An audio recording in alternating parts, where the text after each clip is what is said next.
Welcome, welcome. I'm John, and today we take on the topic, is the entire wine industry full of crap?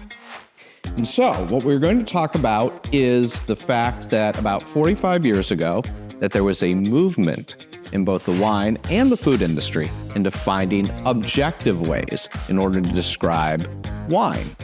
And so what happened was, back then, was that there was the invention of this kit. This is the Nez du Vin, which was originally created by Jean Lenoir. And what this kit is finding ways for us to objectively tell what smell is. Instead of just saying blackberries and blueberries and red fruits and black fruits, this actually has the chemical compounds for each individual scent. So, for example, I start here with violet, and this note here says 29, this vial says 29, and this is beta iodine. And so this particular chemical compound is exactly what gives violets its smell. We grab this one here. This is number 40. This has vanillin, which is the chemical compound, which gives vanilla its smell. That one's going to be a little bit more familiar to all of us than some of the others. For example, the next one is clove. And this one has a compound that is called eugenol. And so this will give you the clove smell. So each one of these 54 scents has its own card.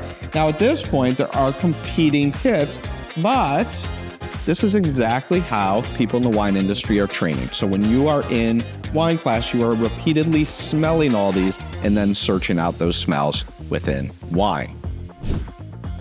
There was, on the United States side of the aisle from UC Davis in the early 80s, the invention of this, which is the wine aroma wheel.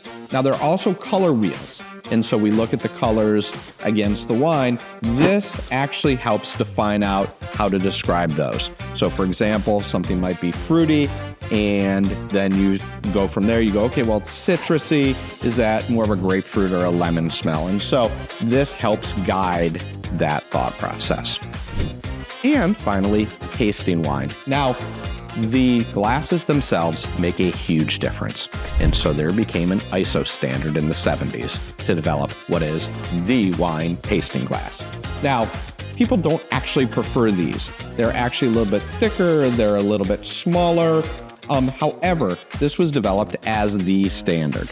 And the standard is 215 milliliters. Now, in a normal setting, the fill is 150 milliliters per glass.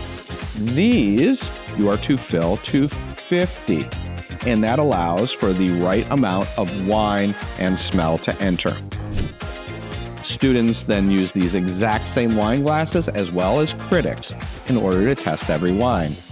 They're able to look at the color, they're able to smell, they're able to taste, and consistently have the same experience without the alteration of the glass itself. All these things are just tools in order to get everybody talking about things in the same way.